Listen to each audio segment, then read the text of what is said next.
Conoce y aprende sobre la dinámica que la economía, tu nómina y tus finanzas marcan día con día. Economía de opción. Comenzamos. Muy buenas tardes, amigos. Bienvenidos todos a su programa Economía de Opción. Pues bien, hoy estaremos platicando de algunos temas importantes, pero sin duda es recordarles también en qué canales pueden estar sintonizando este programa. En televisión abierta, en el canal 24.1 de TV UAC, canal 24, Total Play, en Megacable, en el 124, Axtel 24 y en Easy el 14. Economía de Opción es un programa que pretende divulgar al máximo pues, diversos temas de interés para la sociedad, para todas las personas que quieren involucrarse justamente en el aspecto empresarial, fiscal, legal. Y para esto, pues hoy tenemos un tema relevante. El tema que hoy trataremos será el de donatarias autorizadas y por ello, pues me permito saludar a mis amigos. Mauricio, gracias amigo por estar aquí, ya sabes. Muchas gracias, Sergio. Muy buenas tardes a todos. Muchas gracias por acompañarnos una vez más aquí en su programa de Economía de Opción. Es un gusto para nosotros poder participar en una emisión nueva. Ahora tenemos un gran amigo de invitado, como bien decía Sergio, vamos a platicar acerca de lo que son las donatarias autorizadas y para ello me permito presentar al doctor Javier Eli Domínguez que nos acompaña el día de hoy. Muchísimas gracias, estimado Javier. Qué bueno que te encuentres por aquí con nosotros y de verdad gracias por darnos tiempo en tu agenda. Bienvenido seas, siéntete en confianza y estamos aquí para poder participar con nuestro auditorio que nos hace el favor de sintonizarnos como cada semana. Muchas gracias. Muy bien, muchas gracias. Gracias por la invitación. Es un honor estar aquí en el programa y bueno, pues vamos a estar platicando este tema bastante importante.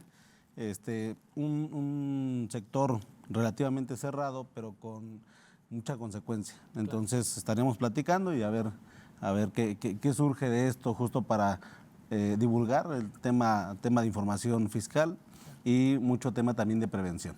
Claro que sí, como nos acaba de platicar aquí nuestro invitado, el doctor Javier Eli Domínguez, es un tema que nosotros pudiéramos considerar que no tiene gran participación dentro del sector económico. Sin embargo, dentro de la economía de nuestro país, el tema de las donatarias es una oportunidad real en la cual varias actividades o varias de las funciones que realiza la sociedad de manera particular, pues es la forma en la cual vienen a tomar esa aportación o esa oportunidad desde el punto de vista jurídico para poder atender estas nuevas o estas actividades que son en gran mayoría desde el punto de término o del punto de vista económico y de la misma forma tienen las características muy particulares en el término de la atención y de la obligación en términos fiscales de su atención. Previo a iniciar nuestra plática, quiero mandar un saludo a toda la comunidad del Colegio de Profesionistas en Contaduría Pública, Fiscal y Finanzas, que nos hace el favor de acompañarnos. De la misma forma, a la comunidad de los estudiantes de la Universidad Autónoma de Querétaro, la Facultad de Contaduría y Administración de forma muy particular. De verdad, muchas gracias. Y bueno, pues vamos a hablar o vamos a iniciar ahora sí nuestra plática. Y para ello, ahora sí, estimado Javier, primero que nada, yo creo que sería oportuno que nos pudieras platicar aquí para nuestro auditorio, para entrar un poquito, aterrizar un poquito al tema, ¿qué es una donataria? Claro, con gusto. Bien, de entrada, en la generalidad de las sociedades, tenemos a sociedades que se dedican al tema lucrativo, sociedades que se dedican al tema preponderantemente económico y otras sociales. Okay. Más o menos en un ejemplo, una lucrativa, una SA, por ejemplo, ¿no? Nos vamos a dedicar a vender aguas, computadoras, teléfonos, etcétera, donde hay un lucro. Espero ganar algo al respecto. Por el otro lado, tengo otro tipo de sociedades que son las preponderantemente económicas. Y estas, por ejemplo, nuestros despachos, ¿no?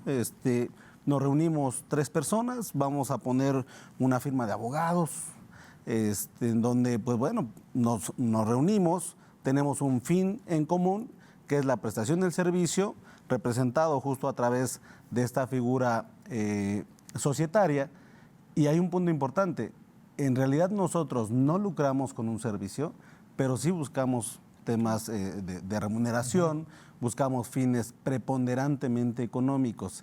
Tan es así que por eso la legislación civil y de hecho lo fiscal reconoce que no necesita terminar un ejercicio para que nosotros podamos obtener un beneficio inmediato, ¿no? Y así traerlo muy rápido, un anticipo a cuenta de utilidades. De ahí nace, de hecho, anticipo a cuenta de utilidades, es decir, en algún momento, al cierre del ejercicio, terminaremos con una utilidad, pero como estamos prestando el servicio y tenemos que vivir de algo, luego entonces se nos permite esta distribución anticipada.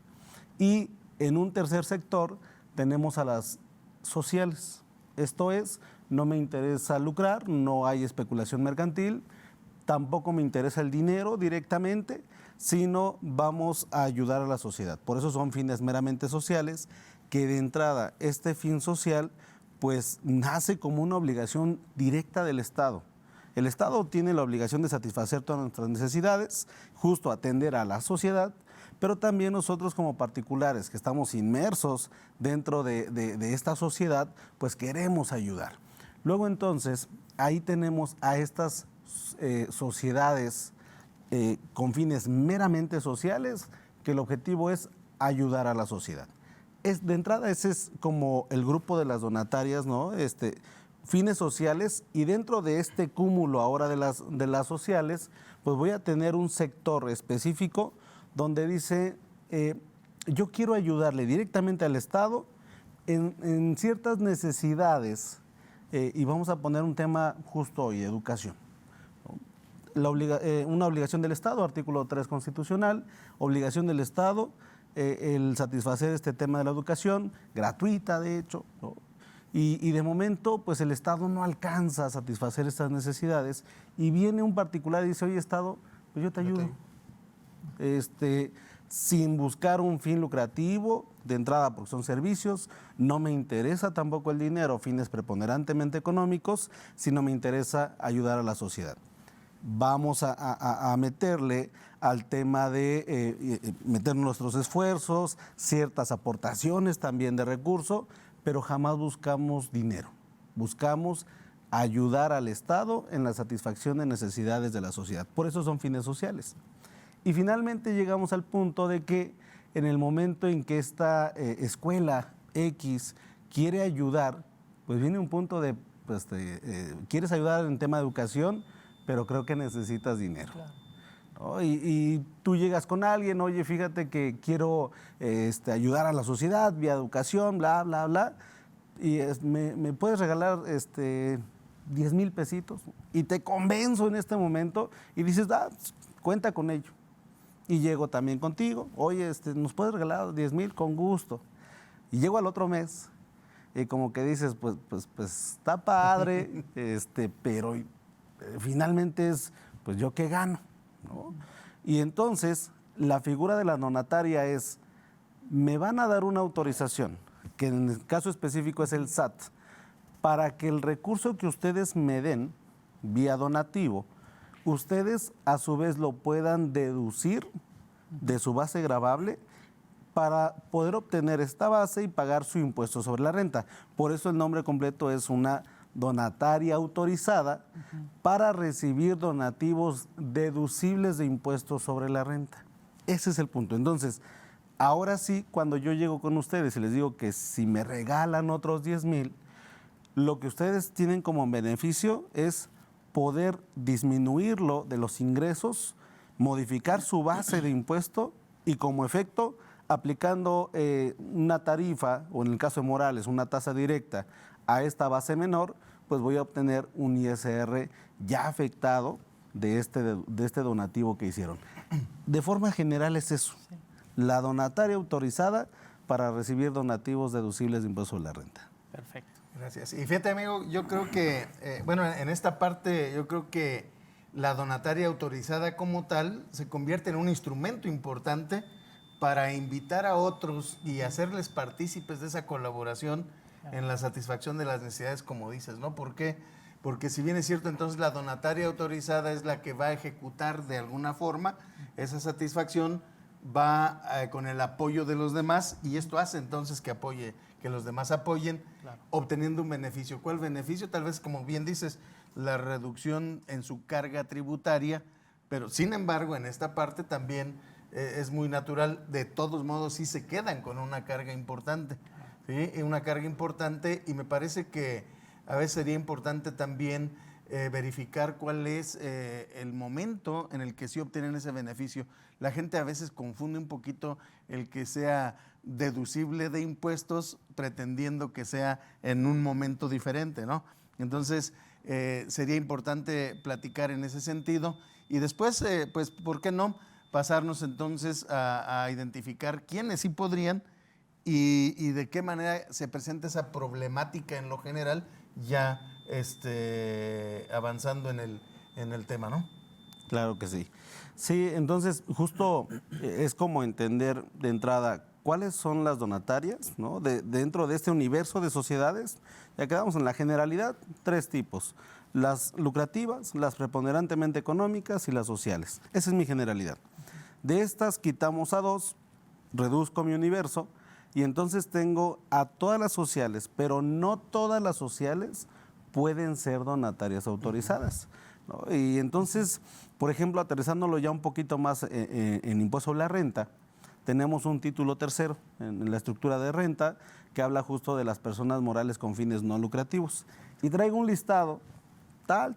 Y les voy a poner 2 ejemplos. Un sindicato, ¿no? Este sindicato, hay una coalición de trabajadores o en su caso de patrones, y dice, bueno, sí busca fines sociales, que es un sector vulnerable, que es el de los trabajadores. Finalmente viene a satisfacer necesidades de este grupo en específico, pero estas no son autorizadas para recibir donativos, ¿no? Ese es un ejemplo. Otro ejemplo, el tema religioso. Tengo asociaciones religiosas, las famosas ARs, y la autoridad, la ley en su caso le dice, tú no me pagues impuesto sobre la renta, te voy a considerar como una no lucrativa, pero no te puedo autorizar, ¿no? Y entonces, de hecho, las donatarias deben estar alejadas totalmente de temas religiosos por la estructura aquí en los Estados Unidos mexicanos, ¿no? Un tema laico, luego entonces por eso no se permite. Y así viene una serie de ejemplos, ciertas asociaciones, colegio de profesionistas, el que quieran. Pues puedo no pagar impuesto sobre la renta, ser una sin fines lucrativos, pero no autorizada. Exacto. Entonces, dentro de este segmento de las sociales, a su vez también se hace más pequeñito y ahora sí, específicamente, podríamos decir que ¿a quiénes se les va a autorizar? Quienes realicen específicamente actividades que le correspondían al Estado, que tengan una satisfacción de necesidades de la sociedad.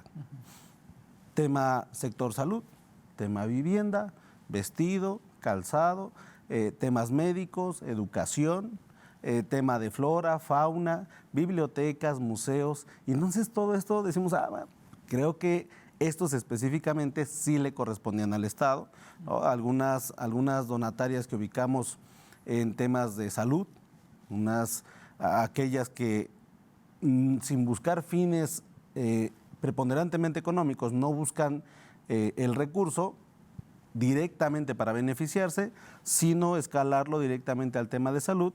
Y ahí es donde entonces, ahora sí el Estado permite esa renuncia recaudatoria.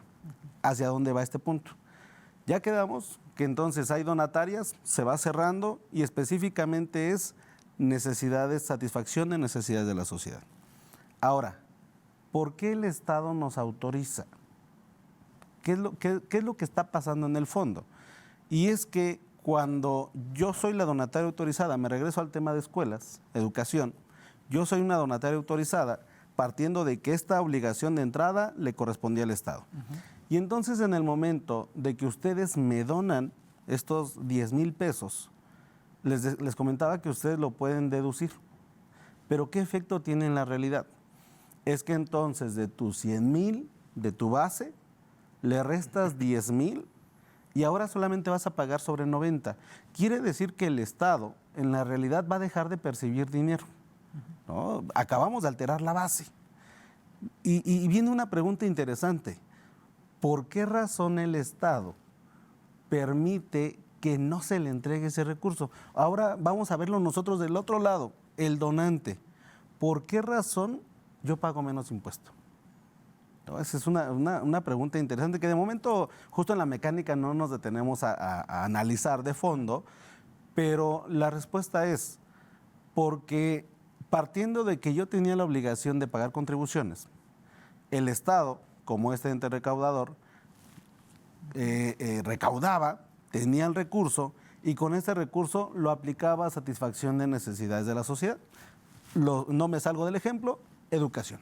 Entonces, básicamente es, yo pago mis contribuciones, el Estado las recauda, las administra y lo manda a educación. ¿No? En una línea sencilla. Entonces, lo que hacemos es, ustedes, este contribuyente, en lugar de subir el recurso al Estado y luego que el Estado lo baje a educación, ustedes le donan directamente el dinero a este ente X, un privado, que él directamente va a satisfacer las necesidades. Luego entonces ya no hay la necesidad de que ustedes le den al Estado y el Estado lo baje, finalmente hubo una aplicación directa. Ese es el enfoque real de este donante y por qué para el Estado representa una renuncia recaudatoria. Ya no voy a recibir el dinero, pero finalmente sí hay una satisfacción de necesidades. Claro. Finalmente, al final de cuentas, se cumplen con las obligaciones del Estado, que son precisamente el de ofrecer esos servicios básicos que nos estabas platicando. Y un ejemplo muy claro es como nos acabas de referir, ¿no? El tema de la educación y el tema de la salud. Evidentemente, los recursos nunca serán suficientes para cualquier Estado para poder brindar y ofrecer todas esas atenciones y esos servicios a la comunidad de manera general. Y como tú bien referías, en la gran mayoría de los casos tendría que ser con un esquema gratuito, ¿no? En algunas consideraciones en esa misma oportunidad. Ahora, estimado Javier, ya nos platicaste pues realmente qué es una donataria y que las características, pero ¿qué se necesita hacer para poder consolidar, para poder formalizar una donataria con esas características? Y de la misma forma, ¿qué obligaciones fiscales debe de cumplir? Porque a final de cuentas, si tú nos acabas de comentar que con esta autorización que otorga el Estado es el de que en consecuencia el Estado ya no va a recaudar, pues evidentemente tiene que cubrir una serie de requisitos y de obligaciones sumamente interesantes esta entidad para con el Estado, precisamente porque tendrían que ser reguladas y tendrían que ser auditadas por parte de la misma autoridad, ¿no? ¿Qué tendríamos que hacer en principio para poder consolidar y buscar un registro de este tipo de sociedad y en consecuencia qué obligaciones fiscales y legales tiene que cumplir esta entidad a partir de su creación? Claro. Ya teniendo la idea general de qué es una donataria, qué efecto tiene con el donante y hacia dónde va estos recursos, entonces creo que comenzamos a tener en cuenta la importancia que tienen y el recurso que se maneja. Claro. Porque entonces quiere decir que el recurso que tienen las donatarias es dinero de contribuciones. Exacto. Ya de entrada. O sea, en esta explicación sencilla, pues la realidad es que todo el recurso es dinero que debía tener el Estado y que él renunció para que lo tuvieran particulares. De ahí, por eso la complejidad inicial para poder ser una donataria autorizada. Luego, para mantenerme como donataria. Exacto. Y las sanciones aplicables si no cumples, ¿no? Pero es muy importante porque luego algunos que tienen donatarias dicen, oye, como que nos cargan la mano. O sea, y otros, ¿no? De entrada, oye, es dificilísimo obtener una autorización. Me piden esto y esto y esto y ya lo metimos 2, 3 veces y nada más no pasa. Y es que complican mucho. Bueno, justo estamos viendo la razón del por qué es complicado. Claro. Es complicado porque manejas recursos del Estado indirectamente o directamente en la realidad y también por otros temitas por ahí que vienen en materia internacional, por prevención de lavado de dinero, prevención de financiamiento al terrorismo y pues las usan para otros fines. Entonces, esa es la realidad del por qué es complejo. Pero entonces, a ver, ¿qué necesito? Primero, hay 4 figuras a las cuales se les permite ser donataria autorizada. Las ACES, que por excelencia deberían ser estas, una asociación civil que tiene fines meramente sociales, Pero la ley del impuesto sobre la renta también te permite las SCs. Y ahí hay una pregunta interesante. ¿Por qué una SC? Imagínate hace un rato que decíamos, creamos una firma de abogados y esta SC la podrían permitir ser donataria. Oye, pues resulta interesante. Y la realidad es que tengo donatarias autorizadas, firmas de abogados. Eso sí existe, la razón es porque representan derechos sin buscar un fin económico como remuneración para los prestadores de servicio. Entonces, tengo a la AC, la SC, las IAP, que son las instituciones de asistencia privada, y estas se regulan por todo tema de entidad federativa.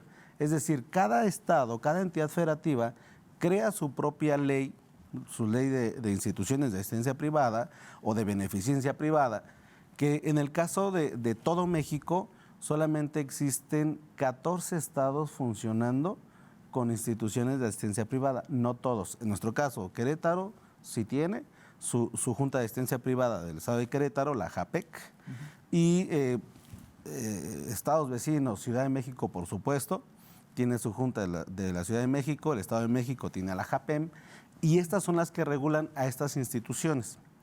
Y finalmente los fideicomisos. El reglamento también habilita que los fideicomisos puedan ser sujetos para que las autoricen en recibir donativos.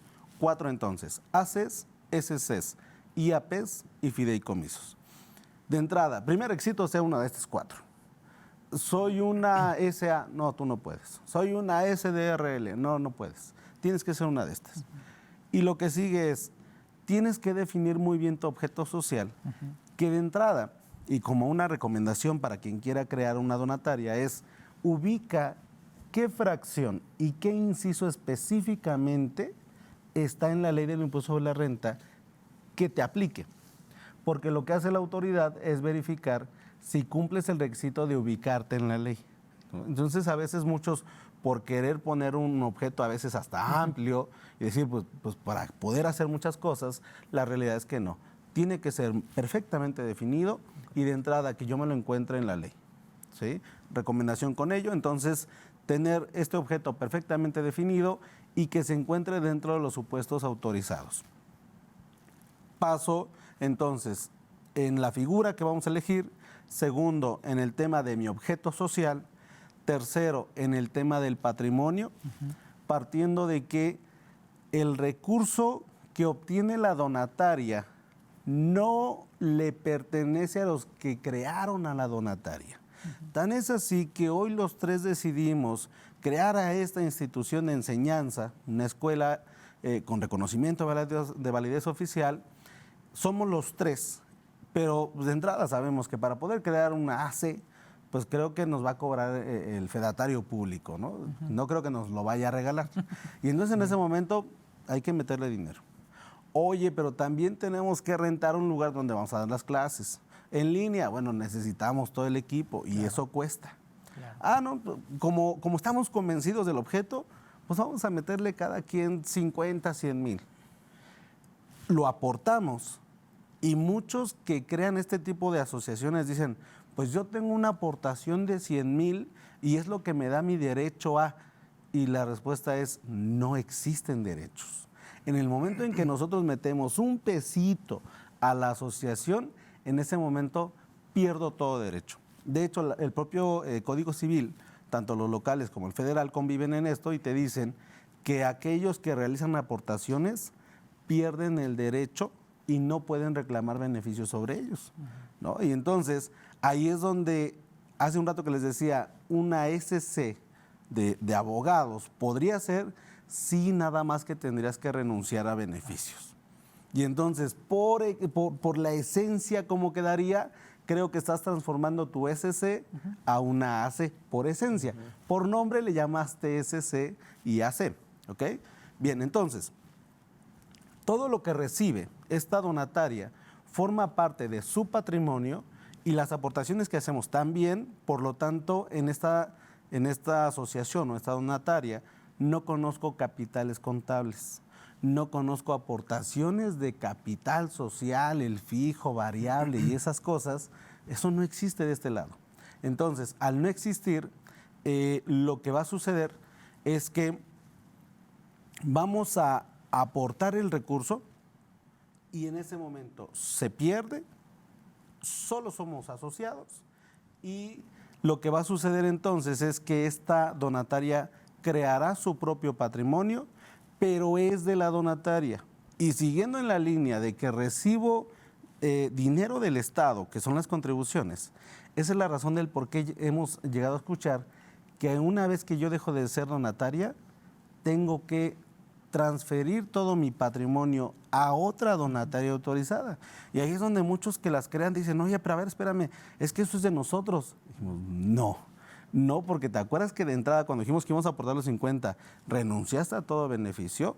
Y segunda, porque el patrimonio que se fue creando no es de nosotros, es de la donataria y esta donataria tiene recursos que eran del Estado. Luego entonces, si ya no la vas a continuar, si perdiste tu autorización, si quieres que te la cancelen, si te vas de México, entonces transmite todo el patrimonio que tengas a otra donataria autorizada. ¿Sí?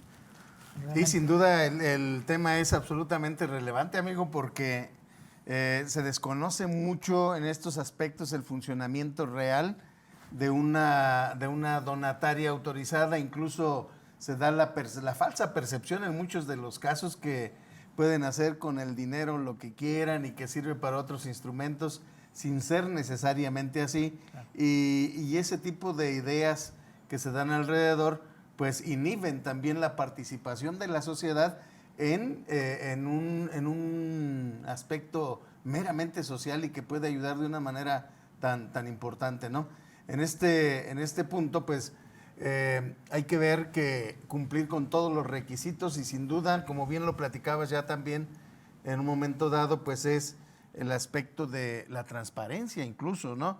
Y al estar utilizando recursos que podrían ser perfectamente del Estado para el uso de satisfacción de necesidades, pues también son fiscalizables. Y en muchos de los otros aspectos, pues tendrá que darse también el que deban de cumplir requisitos especiales para la continuación de su funcionamiento y en eso seguramente estaremos platicando ahorita en algunos momentos más también que ya nos han platicado de quiénes pueden ser autorizados para ser donatarias y sin duda lo es porque sustituyen al Estado también como ya se ha platicado de una manera tan esencial. Recordemos también se convierten en un instrumento importante donde todos podemos ayudar a ese tipo de sociedades que tienen un fin meramente social e incorpora el asunto de poder apoyar a las personas, a veces de escasos recursos, de zonas marginadas, o la flora, la fauna, o algunos otros aspectos,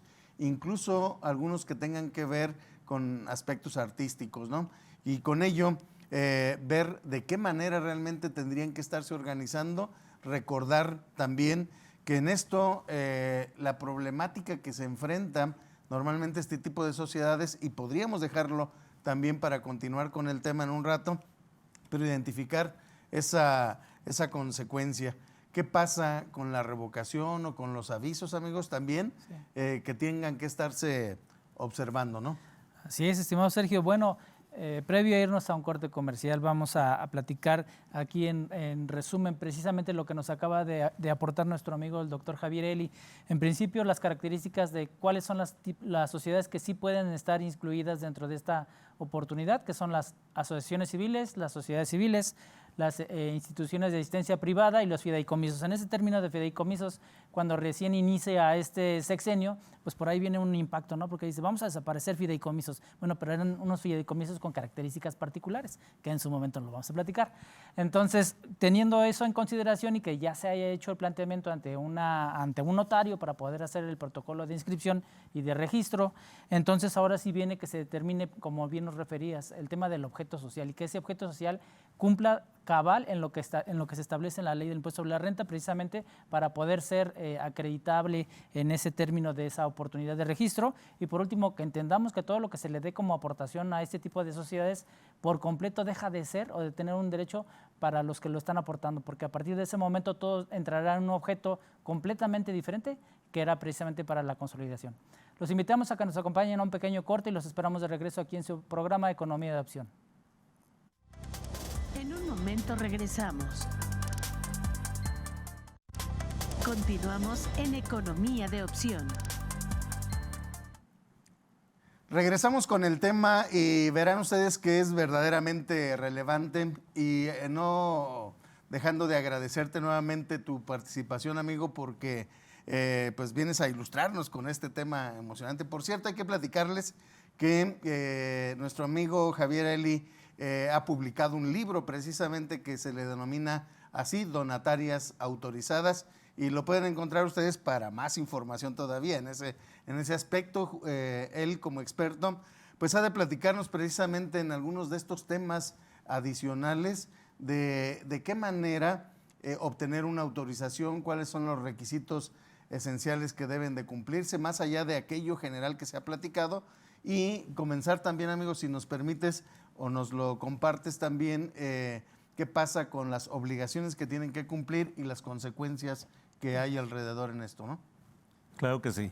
Muy bien, pues justo en este tema de la creación y cumplimiento de ciertos requisitos, una vez que ya definimos el tema del patrimonio, que quedamos no es de los que le integran, viene ahora también los ingresos. Que todos los ingresos sean destinados exclusivamente para el objeto para el cual fue creado. Si la autoridad detecta que no estamos direccionando estos recursos para nuestro objeto, pues lo que va a suceder es que nos van a quitar nuestra autorización. Entonces, esto debe de quedar dentro de mi acta constitutiva como una cláusula irrevocable, en donde tanto el patrimonio y en este caso mis ingresos serán destinados exclusivamente para el objeto social y que nosotros integrantes, aquellos que la creamos, estamos impedidos en recibir un solo pesito. No podemos recibir ni un peso como beneficio de la sociedad. Esto es, normalmente en otro tipo de sociedades, pues termina un ejercicio social, revisamos si ganamos, perdimos, y de ahí pues viene una distribución de beneficios. En el caso de las donatarias hay una cláusula de carácter irrevocable que no permite el podernos distribuir un solo peso. Pero cabe mencionar que en esta donataria tenemos a nuestro director en la escuela, pues obviamente necesita una remuneración, es más, estamos obligados a pagarle. Y de momento pensamos, oye, pero no nos puede cobrar porque nuestra acta dice que no podemos pagarle un solo peso. En el estricto sentido es, no puedes dar beneficios. Y en este caso no te estoy dando ningún beneficio, estoy pagando una obligación por un servicio prestado. Entonces, nada más para que quede claro, porque no es que exclusivamente no puede caerle un solo peso a uno de los integrantes. Sí puede, siempre y cuando sea un pago por servicios efectivamente realizados. Eso viene como cláusula especial dentro de nuestra acta. Y finalmente, en el acta también se pone qué va a pasar en varios supuestos. 1, cuando cambie residencia. 2, cuando pierda vigencia mi autorización. Las autorizaciones tienen una vigencia anual y no es que recibamos un documento, pero salimos nuevamente publicados en el anexo 14 de la resolución miscelánea fiscal y ahí viene si continúo o no. Entonces, si no hago no cumplo mis obligaciones, podría perder vigencia o en su caso que me la revoquen por algún incumplimiento en esto que hemos estado platicando. Sí. Y finalmente, la última que se agregó es que en algún momento nosotros digamos, ¿sabes qué, SAT? Ya me cansé de hacer el bien, luego entonces cancélame mi autorización. Eso es nuevo, eso no existía. No había un supuesto que alguien levantara la mano y dijera, quiero que me canceles. Entonces, ya se permite y en ese momento también te dice, bueno, cuando suceda cualquiera de estos, cambies de residencia, pierda vigencia tu autorización, te revoque o pidas la cancelación, en ese momento todo el patrimonio deberás destinarlo a otra donataria autorizada y de hecho presentamos un aviso. Esto viene dentro de mi objeto social, dentro de mi escritura y es lo que nos van revisando. Finalmente, como último requisito, es que debemos de presentar un escrito de alguna institución que avale que en realidad nos vamos a dedicar o que nos estamos dedicando a eso. ¿Qué quiere decir? Que entonces las donatarias no necesariamente es un trámite de creación y directo a ser donataria, sino nosotros pudimos haber tenido una asociación, ya viene operando de años y hoy la quiero convertir o quiero hacer mi trámite de ser una donataria autorizada. Entonces no necesariamente viene como un trámite inmediato. Esto es lo que se va trabajando. Tengo esta constancia para acreditar actividades, que por cierto he de comentarles que dentro del procedimiento está que debemos de estar informando que nos seguimos dedicando a eso. Un trámite que casi nadie ha enviado. Y la realidad es que la autoridad tampoco se ha puesto tan intensa en este punto, pero normalmente las constancias tienen una vigencia de 3 años y dice o la que indique el documento. Entonces, cada 3 años debemos de estar enviando una constancia de actividades de que en realidad nos seguimos dedicando a ello. Esa es la parte de creación. Ya que tienes todo esto, que nos lo checan con lupa en el SAT, ahora sí llega por fin tu autorización. Las autorizaciones, como quedamos, son de vigencia anual. Luego entonces me llega hoy mi autorización, es de hecho retroactiva. Todo lo recibido desde enero a hoy puede ser considerado como un donativo. Claro, habrá que hacer los ajustes correspondientes por el tema de los FDIs, pero me abarca para todo el 2023. Y ahora sí, ya que la tengo, viene un correcto uso y tratamiento de estas donatarias autorizadas. De entrada, dentro de la operación, vienen aportaciones, vienen donativos que se van efectuando. Por estos donativos, la donataria tiene la obligación de emitir un CFDI y de hecho se le coloca nuestro número de autorización que nos dieron en nuestro oficio. Por eso en los FDIs de donativos viene un complemento, ¿no? Y viene una leyendita de que en caso, por ejemplo, de que donemos bienes, estos solo serán deducibles si no se habían deducido por parte del donante. ¿Ok? Entonces viene esta emisión de CFDIs y punto importante, el hecho de que nosotros tengamos un CFDI por un donativo de un bien, no quiere decir que de facto lo que ahí se ampare sea deducible para el donante. ¿Sí? Hay muchas variantes. 2, por ejemplo. Si eres de los que se dedican a tema de perecederos, antes de destruir la mercancía, el propio código establece la obligación de donarlo. O sea, hay supuestos de obligación de donación. Hay otros que casi son la mayoría, que es tema voluntario. En el caso de ellos, ellos tienen la obligación de antes de destruirlo, donarlo. Bien, como esta mercancía ya perdió un valor en la realidad porque ya está a punto de caducar, pues entonces su valor ya no es el comercial. Cuando lo recibe la donataria, viene un CFDI de 0.01. Oye, y entonces esta empresa que donó sus bienes, ¿va a deducir 0.01? No, va a deducir el costo del bien. Y vean que tengo un CFDI de 0.01 y tengo una deducción del 100% de su costo real. Ese es un ejemplo. Otro ejemplo es que viene el maestro, me dona esta computadora y pues yo donataria le voy a poner el valor comercial que tiene. Vale 1,000 pesos. Una computadora, valor 1,000 pesos y por eso trae una leyendita ahí. Y entonces, ¿qué va a hacer el maestro? Él como donante revisará su situación y dirá, a ver, ¿ya le deduje sí o no?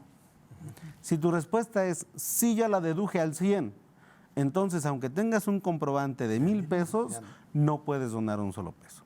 O al revés, sí deduje, pero me costó 5,000 y de eso deduje 2,000. Aunque tenga un CFDI de 1,000, yo puedo deducir el restante, 3,000 pesos.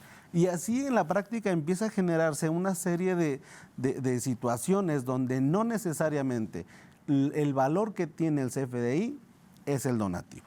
Y aparte, porque justo hablando ahorita del donante, los donantes tienen un límite de deducción. Personas morales, 7% de su utilidad fiscal del ejercicio inmediato anterior, ¿no? Y las personas físicas de su base gravable. 7%. O sea, yo tengo un CFDI ahora de 50,000, pero mi 7% eran 7,000, pues nada más puedo decir 7 y 43 no. Por eso también hay muchas variaciones. Y de hecho, recientemente, el año pasado tuvimos una reforma a la ley del impuesto a la renta en este tema, porque las personas físicas tenían, este donativo está considerado dentro de una deducción personal, está en el 151 de la ley del impuesto a la renta.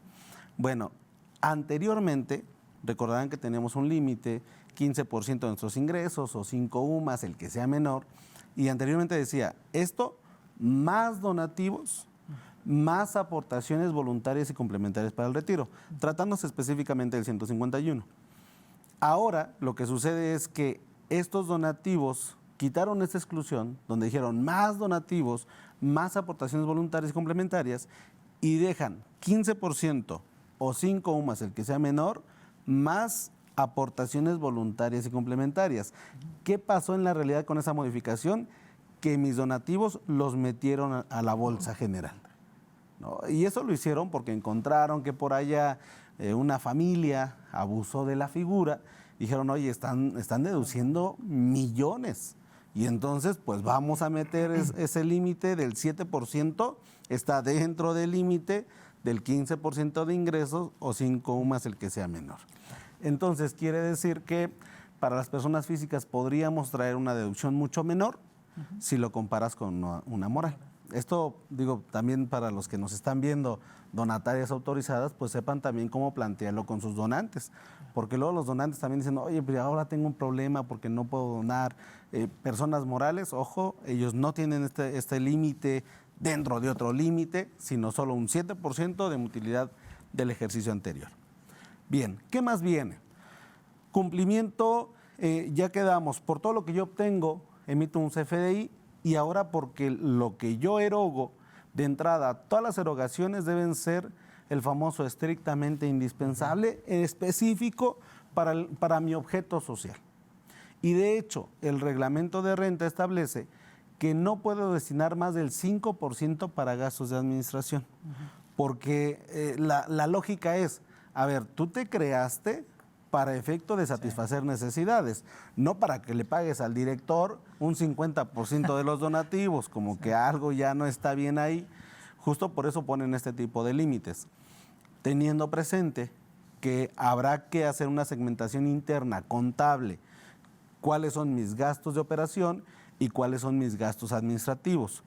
Esto es muy importante tenerlo en contabilidad porque de hecho así lo segmentamos en un aviso que ahorita les platicaré, justo el aviso de transparencia. Bien, en estas erogaciones, pues también debo de contar con mis comprobantes fiscales digitales por internet, el famoso CFDI. Debo de contar por todas las erogaciones que yo realice. Y hay un tema importante, reforma de hace 3 años, en donde se establece un remanente distribuible, eso se lo inventó la materia fiscal. ¿Qué es eso de remanente distribuible? Bueno, es una especie de utilidad, ¿no? Ingresos menos deducciones igual a remanente distribuible. Y dice la ley, y si distribuyes este remanente, tendrás que pagar un impuesto. Pero ¿se acuerdan que en mi acta decía que no podía dar? Luego entonces en la práctica no va a suceder que yo tenga un remanente distribuible. Pero así como se inventó este término del remanente distribuible, que ya quedamos, está prohibidísimo para nosotros distribuir, así se inventó uno que es el asimilado a remanente distribuible, ¿no? Lo que le llaman algunos remanente distribuible ficto. ¿Qué es eso? Una especie de sanción respecto del no uso correcto de los recursos o el show que hoy nos vino a pegar, o que tenga erogaciones que no cumplan requisitos. Y es que anteriormente la ley tenía una salvedad, decía, salvo que el incumplimiento sea un no deducible, decía, salvo que sea porque no tengas comprobante fiscal. Entonces, no tenías un comprobante, pero erogaste y era necesario para tu donataria, pasa nada. Y hoy quitaron esa salvedad. Y lo que viene a hacer es, entonces, si te quitan la salvedad, implica que el tener una erogación sin CFDI provoca un asimilado a remanente distribuible y se paga un 35% por ello. Este es un impacto impresionante, porque tan sencillo, en una donataria, la que quieras, vas a transportarte de la donataria al centro a hacer un trámite X. Obviamente te vas a subir al camión y ¿me das mi CFDI? No existe, el tema del pasaje, no te van a dar un comprobante. Luego entonces, oye, pero necesitábamos ir a hacer el trámite. Es más, íbamos a renovar nuestra fiel, ¿no? O sea, algo importante que tiene directamente con la donataria, y te dice que si no tienes un comprobante, vas a pagar un 35. Un golpe bastante complicado para las donatarias. Y digo, ya nada más para cerrar ese puntito, hasta antes de la reforma, de hecho, si recuerdan los vales azules, esos eran oro molido para las donatarias, por una razón. Porque si mientras fuese un gasto estricto para la donataria, no necesitabas un comprobante fiscal. Y justo como se abusó, porque ahorita o sea, algunos por ahí que nos están viendo van a decir, oye, como que ese tema me interesa, bueno, pues hoy ya se dice abiertamente porque justo es de lo que no deben de hacer. Pero pues en su momento muchos abusaron de tener muchas notitas y finalmente pues la ley no lo sancionaba. Entonces, esto va en entradas, salidas, y de ahí ahora viene un cumplimiento en diferentes materias. Primero, continúa en el fiscal, primer requisito, pórtense bien. ¿Cómo voy a portar bien? Fíjate con quién te juntas, porque ahora a las donatarias les pusieron que si tienes una relación con alguien que supuestamente o presuntivamente está emitiendo comprobantes fiscales y no tiene materialidad, ¿no? Las famosas EFOS.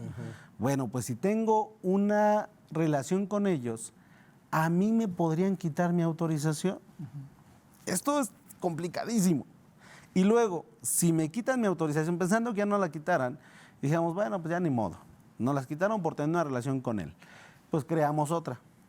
La ley hoy dice, si alguno de nosotros tres está en esta nueva y el motivo del por qué nos quitaran aquí es por una relación con las que simulan, te lo van a quitar también aquí. Viene esta herencia ahora con estas otras, entonces tener mucho cuidado. Dos, el tema de pagar las retenciones que efectuamos, porque eso podría provocarme diferencias, un incumplimiento en obligaciones y me quiten mi autorización. Otra obligación, la declaración informativa de transparencia. En los meses de mayo presentamos una declaración informativa y ahí decimos en qué recibimos y en qué nos lo gastamos, qué actividades realizamos y a quiénes beneficiamos. Esta obligación específica, si bien es cierto la autoridad toma muchos elementos, la realidad es que viene para los donantes, porque justo es eso, transparencia. ¿Qué hicimos con los recursos que tú nos donaste? Presentamos ello y finalmente mi anual, que la presento a más tardar en febrero, el 15 de febrero del año inmediato siguiente. Si tú cumples con esto que te estoy diciendo, tienes asegurado tu cumplimiento, tu autorización, tu continuación de la autorización para el siguiente año. Si incumples, lo que va a suceder es que te podrían revocar y ahí está otro problema serio. Entonces, cumple con esto, tienes asegurado tu autorización para el siguiente año, no tienes que hacer ningún trámite, porque luego a veces muchos se preguntan, oye, ¿y el trámite de la renovación? No existe un trámite de renovación, solo cumple y está garantizado que sigas teniendo tu autorización en el siguiente año. ¿Cómo lo voy a corroborar?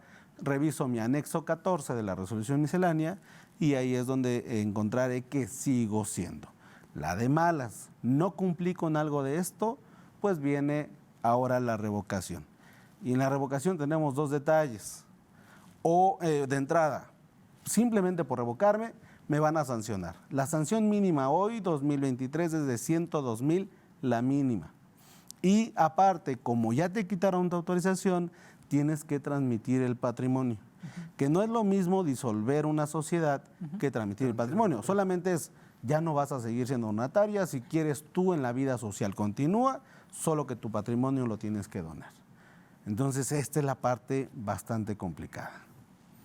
Realmente interesante y sobre todo ver el alcance que puede llegar a tener el no cumplimiento correcto dentro de esta figura y que de la misma forma, pues si realmente quieres participar o quieres realizar alguna actividad de beneficio en carácter social, pues tengas bien definido, ¿no? Que siempre vas a tener que trabajar bajo ese esquema, dado que el día que quieras dejar de hacerlo, como tú nos decías hace ratito, ya no quiero seguir siendo donataria para dedicarme ahora a hacer una empresa, un negocio de otra característica, se puede hacer, pero al final de cuentas vas a perder todo lo que habías en principio y de mala forma habías generado con una idea de que era un patrimonio, ¿no? Porque al final de cuentas no es tuyo, es de esta figura que viene a participar dentro del aspecto social. Y pues ya prácticamente casi para irnos, estimado Javier, ¿alguna recomendación que quieras hacer a los responsables de estas figuras en el aspecto fiscal? Sobre todo ya nos dijiste que también las sanciones son sumamente interesantes y pues ¿qué te parece si nos compartes una última recomendación para las personas que estén participando en estas áreas? Claro. Primero, tener el control correcto del buzón tributario, porque ahí nos están haciendo conocedores de todos los actos y muchos no sabían que existe buzón tributario. Exacto. Y a otros ya hasta les quitaron su autorización y está en el buzón. Exacto. Y hoy, de hecho, en Querétaro tenemos varias en el supuesto. Perdieron su autorización, les hicieron las notificaciones y ellos jamás lo supieron. Entonces, buzón tributario 1, 2, opiniones de cumplimiento, 3, cumplir con estas obligaciones que les dije, que estas específicamente no vienen en la opinión, que es portarme bien, no con simuladores, pagar las contribuciones retenidas, enviar mi contabilidad electrónica, enviar mi informativa de transparencia y mi anual. Ese sería. Muy bien, estimado Javier, pues queremos agradecerte tu tiempo, de la misma forma a nuestra audiencia, y los esperamos la próxima semana por aquí con un nuevo programa. Muchas gracias. Conoce y aprende sobre la dinámica que la economía, tu nómina y tus finanzas marcan día con día. Economía de opción. Muchas gracias por acompañarnos. Los esperamos en la siguiente emisión.